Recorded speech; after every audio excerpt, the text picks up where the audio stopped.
My name is Greg Watts, and I've been going to Autumn Ridge now for a little over 2.5 years.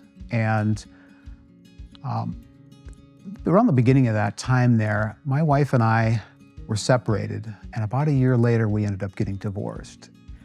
And that was the worst time I've ever had in my life. There was just a lot of pain, a lot of questions, a lot of searching.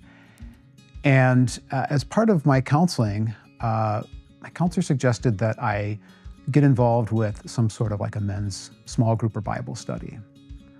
So I saw one of the advertisements for the kickoff in 2022 in the men's bathroom and said, all right, I kind of felt God nudging me to join a group.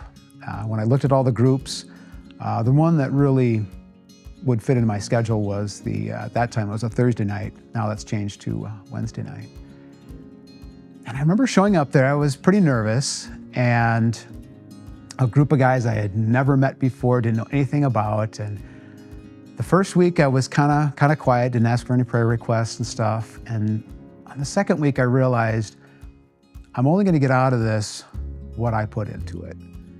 And so I shared with them the fact that my wife and I were separated and the difficulties with that. And all of a sudden I just, people were asking me how I'm doing and coming up and talking to me afterwards and praying for me. And there was one night in particular that had been really rough. And, we're just going around sharing, and I just started telling people what was going on, and I just broke down crying. And they just stopped and they said, hey, let's pray for Greg. And they came around and they put their hands on me and they just prayed for me. And I felt loved. I mean, there's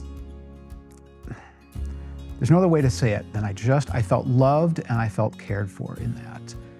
And it was, very instrumental in me getting through that rough time in my life. And now I've been involved with this group for a little over 2 years, and I've gotten to know these guys, and they've helped me move. They've spent time with me, they've invested in me, and I've tried to do the same for them. And I've even joined the men's ministry leadership team because I want a chance now to give back and to continue to support the environment that fed and cared for me. And so I would encourage anyone to get involved in either a ministry team or a Bible study, something where you can get to know people on a deeper level. Because if you're not going through a difficult time in your life right now, you will. And if you have that support network in place, it's so much easier and so much better to go through that difficult time when you have that group of people around you.